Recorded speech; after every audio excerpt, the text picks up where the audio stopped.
Hey guys, welcome to Mr. Valentine's YouTube video for your Great Gatsby test review. Today we're going to really only be looking at two main parts. The first thing we're going to do is we're going to analyze the plot diagram for the Great Gatsby, and the second is we're going to take a look at some literary terms. Overall, if you review this video, you know your plot diagram, the test should be easy. So let's take a look. This is the plot diagram that we've become acquainted with. So, we need to know how to label it. You'll see it on the test. It'll look just like this. You need to label all 6 parts. Remember, I teach the plot diagram in 6 parts, truncating each portion of the text. So, alright, the first part, as you know, is the exposition. And you'll want to be able to label where these things go. The next part would be this dotted line. And what do we know this dotted line is? And we know it as the inciting incident.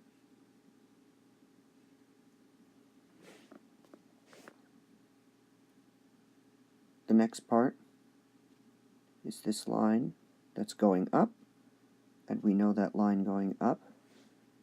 And remember, we're using the terminology of the classroom, not the terminology that we know. We want to expand our vocabulary, so if you put rising action down on the test, you'll be labeled incorrect.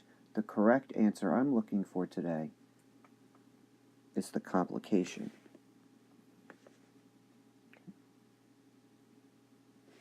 At the very top, you know this one well, the climax. Then we have this line, which is going down, and as you know, it is the denouement. Now pay very careful attention to how that is spelled. Alright, notice, alright, it's D-E-N-O-U-E-M-E-N-T.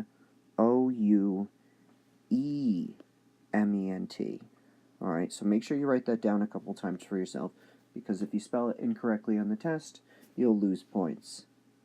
And finally, at the very end here, okay, we have the resolution.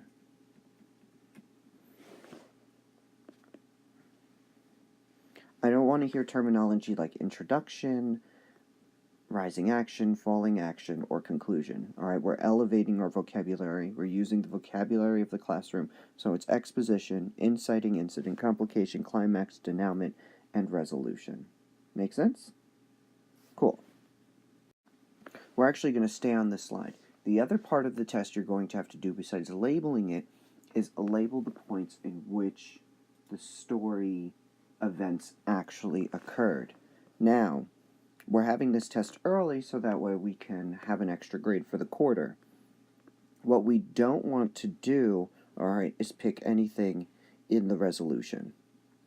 The resolution's not an option because we've not gotten there yet. So, we want to make sure we can label out some of these things. So, things that would appear in the exposition. This would be things such as meeting characters,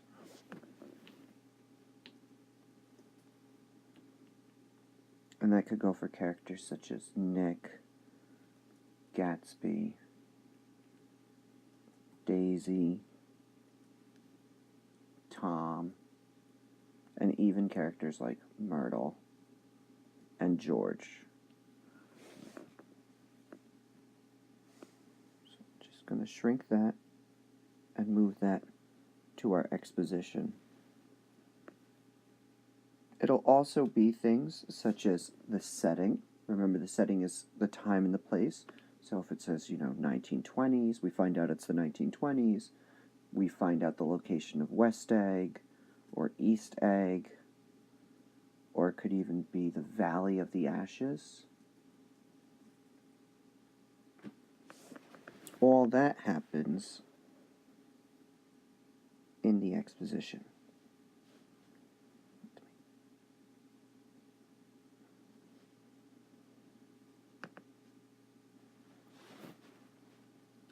It could be things such as visiting Tom Buchanan's house for the first time. New keyboard.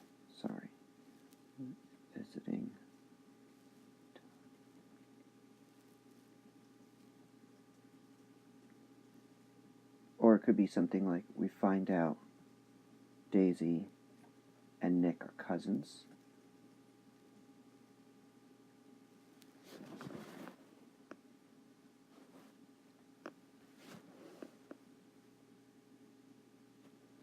All those things would be things in the exposition.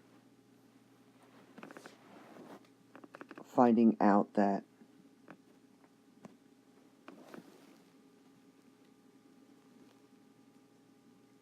Tom is having an affair with Myrtle.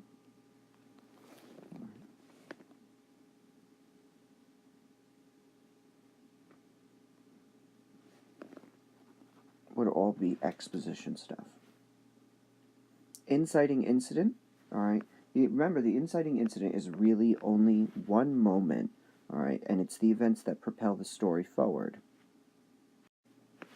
The inciting incident of this story doesn't really happen until chapter 3. And so the inciting incident would be something just simply as, alright, we go to Gatsby's party for the first time.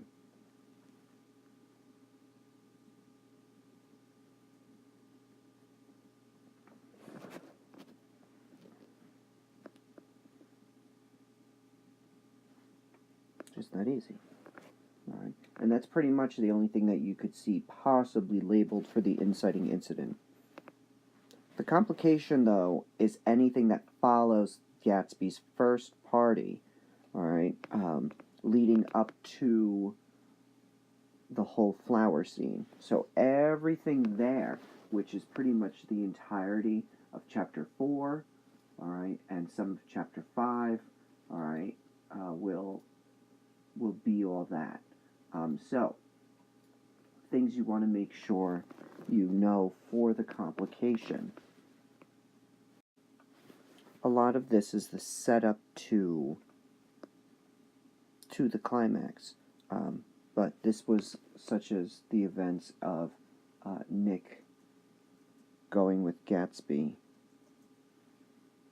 to 42nd Street. That whole kind of bootleg area. It's where we meet Wolfsheim.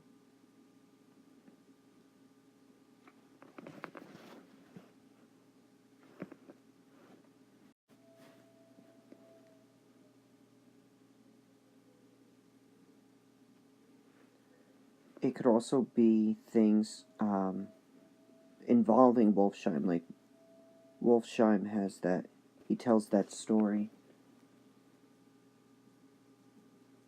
of Rosie Rosenthal. And actually, we also, in this moment, Gatsby first bumps into Tom Buchanan.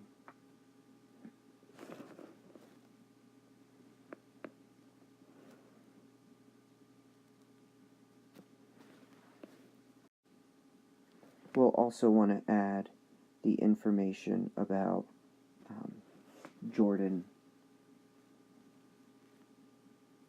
asks Nick to invite Daisy over to his house.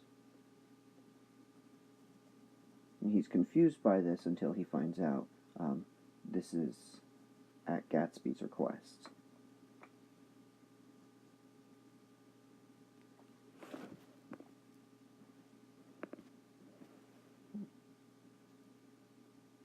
So those kind of events are the complications. So get into that mind frame if you see anything involving that.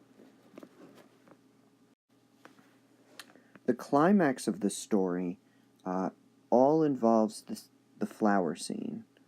All right, so we want to note that it's the flower scene, that Nick's house is overrun by flowers.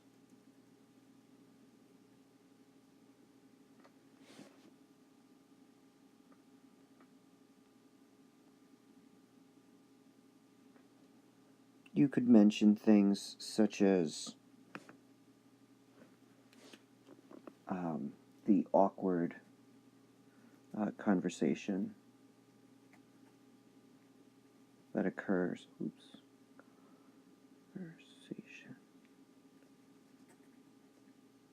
that occurs between Daisy and Gatsby.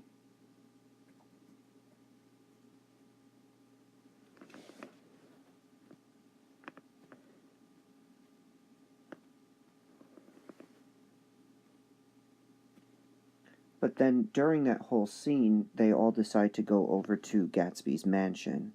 All right, so when they go to Gatsby's mansion, so Gatsby brings Nick and Daisy to the mansion, to his mansion.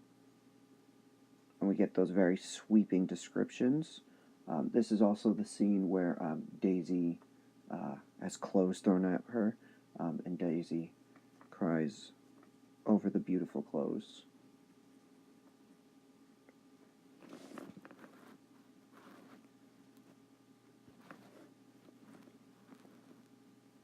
Anything like that is stuff that's in, let's try to fit this, the climax. You could also add that they go swimming, they do an assortment of activities there, and then Nick just kind of leaves them and lets them have their extramarital affair.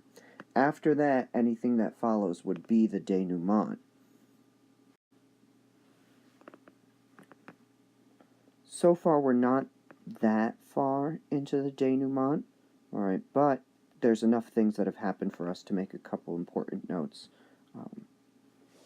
We find out, very importantly, about Gatsby's past, and the focus, of course, is on Dan Cody, and we find out all sorts of information about Dan Cody, such as Dan Cody was an alcoholic, and that he was very rich.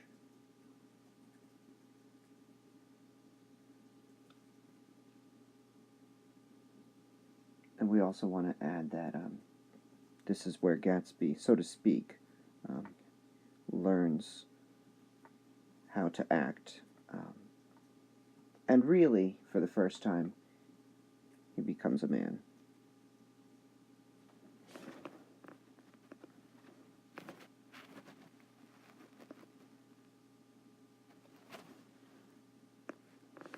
And that's a lot of the focus of the denouement.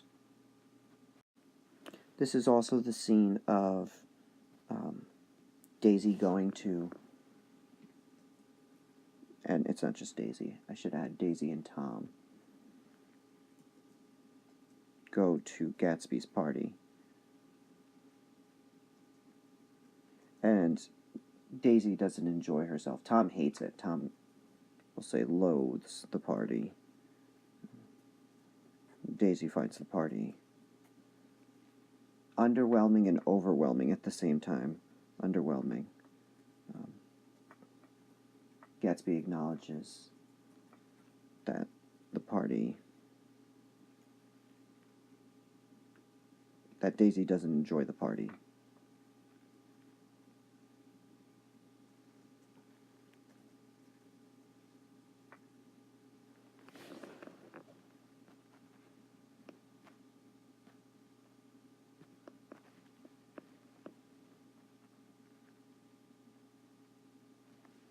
So we have all that. Depending what period I have you depends on where we are. So we might be a little bit further, but none of the information past Daisy not enjoying the party appears on the test. Alright? And again, you're not picking anything in the resolution because we haven't gotten there. The last part is literary terms. It's not that many questions. It's only 4 questions, 8 points apiece. So you shouldn't find this particularly overwhelming in any way. All right, but you need to know your literary terms and be able to define them. So you obviously need to know the definition of the plot diagrams. All right, exposition. All right, we meet the characters.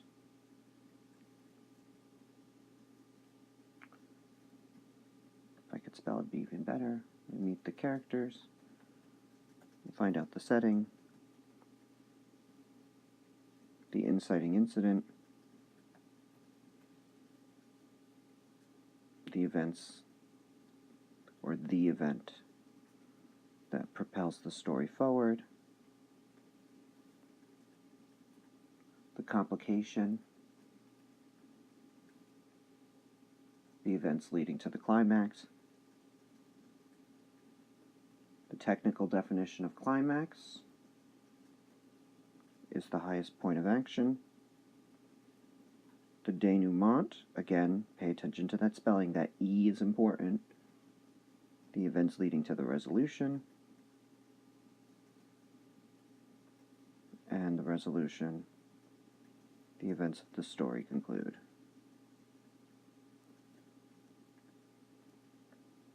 You should also know your other important literary terms, such as metaphor, a comparison of two things that does not use like or as, a simile, which is a comparison of two items using like or as. You should know flashback, when the viewer or reader gets to see previous events. You should know hyperbole, which is an exaggeration. You should know allusion, a reference to a literary or historical person, place, or thing.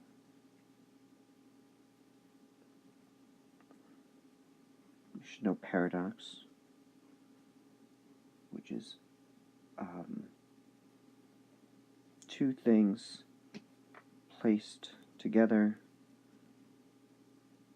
with dissimilar qualities. Or simply put, juxtaposition.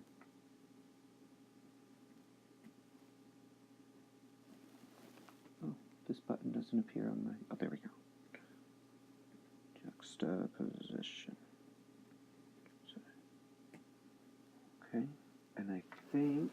Oh, last one, of course, is imagery.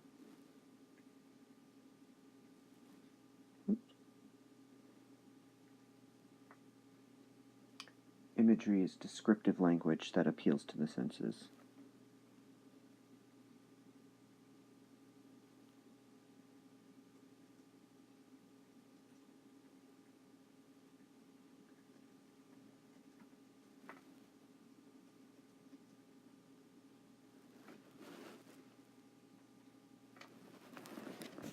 And the only other literary term I could think that I would just put on, just because, would be personification.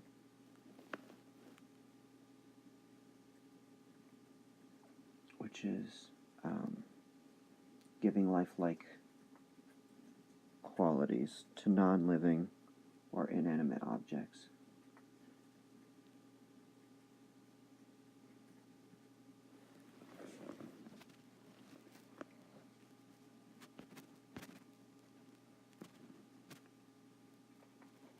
There we go. That's everything. All right, so there's your big list of literary terms. And also with your literary terms, you'll need to be able to identify a sentence. And in that sentence, you'll have to pick out what literary term is present. So we can do we'll do 3 examples to see if we can figure them out. So let's try it. Okay, so we have a couple of examples that you might see on your test or look very close to your test. So these examples are a little more obtuse, that is a little more difficult, I think, than you would see on your test, but let's take a look. As my taxi groaned away, I saw Gatsby walking toward me across his lawn.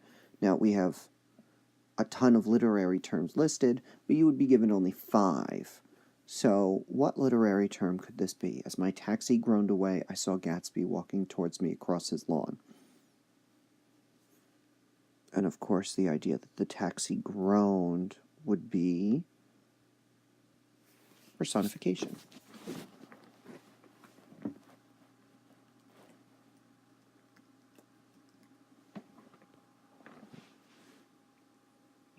So we see that. Cool. Next one. Your place looks like the World's Fair. Now we have two literary terms here.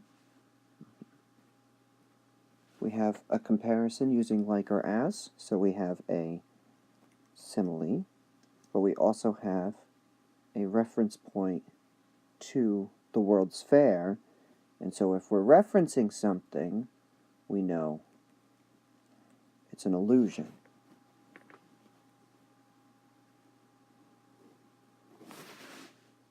And then finally, about halfway between West Egg and New York, the motor road hastily joins the railroad and runs beside it for a quarter of a mile, so as to shrink away from a certain desolate area of land.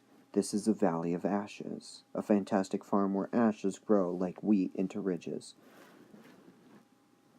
So, this is really two, maybe three literary terms, depending on your perspective. All right. We should note, all right, the very visual imagery we're getting. All right, so it's definitely imagery. Again, at the very end there, fantastic farm where ashes grow like wheat into ridges. So we know that's a simile. But we're also getting descriptions of the setting. All right, so you could say this is setting or even exposition. All right, because this is the first description of the Valley of Ashes. All right, all those are possible. All right, so those are the kind of quotes that you'll see. Again, you'll be given 5 options and you will choose the best. And there we have it, all right? So be sure to review, come to Extra Help if you can come. All right, if not, review the video again, make sure you know your literary terms and your plot diagram, and you should be good to go. With any questions, please bother me throughout the week or stay after school with other more detailed questions. Have a good week. Good luck.